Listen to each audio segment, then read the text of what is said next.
Hi everyone, today we're going to be talking about transgender discrimination. As you know, discrimination is ruling the population, unfortunately, right now, and it's a very, very sad time. Um, and it has been for a long time. People haven't seemed to learn anything from their past mistakes.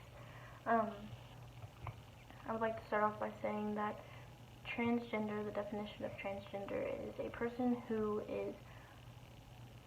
they don't identify with the birth or their birth sex.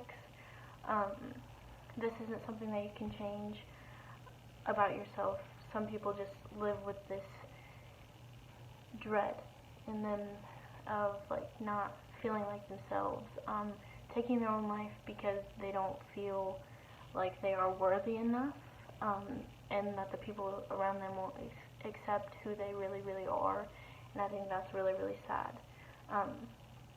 Many are denied health care, they're denied hormone therapy by insurance, they're denied employment, and just overall discriminated against. I would like to start off by reflecting on an article written by the National Transgender Discrimination Survey on Health and Health Care by Jamie M. Grant.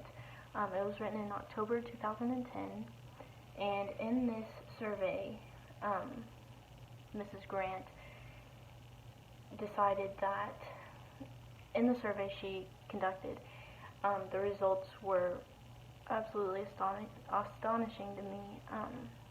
She figured out that 23% of the transgender community that she surveyed was denied health care at some point in their life, during transition, or even after they had already transitioned, because they do pull your birth records. Obviously they have all of that, and not that they have the right to discriminate, but they do, just solely because they are being selfish in their own ways.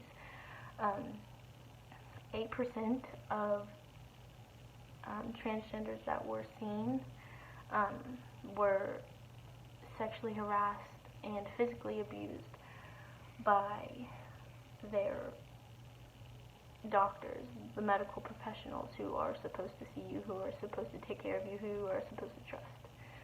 So I think that's a very hard topic for some people, and unfortunately it's what happens, not that it should. And due to some of this, they have resorted to substance abuse. About 40% have resulted in committing suicide, unfortunately. Not just because of the healthcare side, but just because of discrimination all in all. So, another thing I would like to touch on is hormone therapy. Hormone therapy correlates with the healthcare because a lot of times, if you go to the doctor just to get your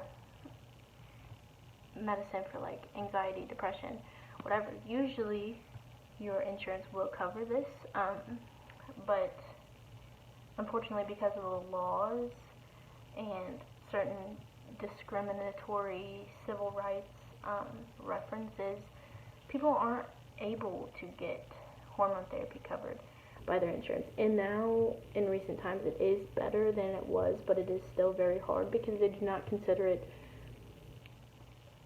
necessary. They don't deem it necessary.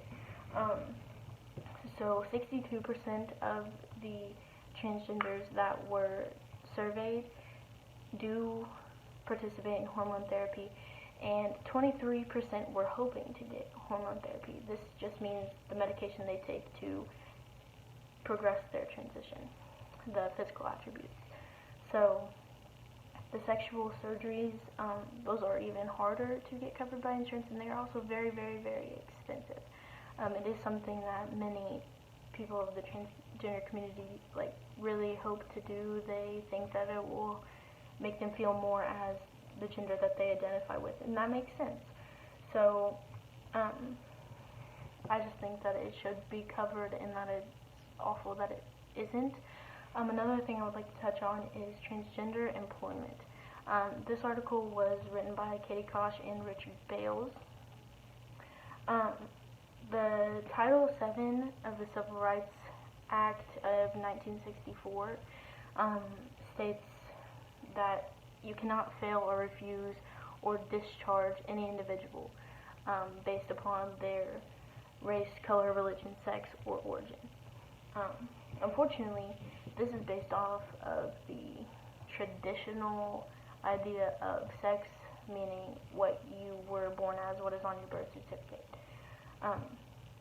So many cases, such as the Ann Hopkins and Peter Waterhouse case. Ann Hopkins was the senior manager of the Peter Waterhouse Company, and they actually denied her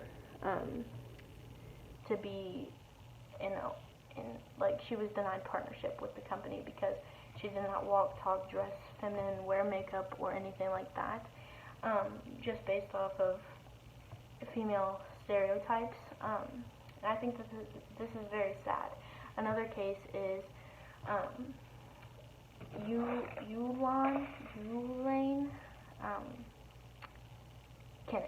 Kenneth, who is now Karen Ulaine, was a pilot for the Eastern Airlines Incorporated, and they were fired out of the blue by this company, and it is not, she stated that gender is not a cut and dry matter. It cannot be changed. It is physiological as well as psychological, and the company argued that I'm almost done, Jason.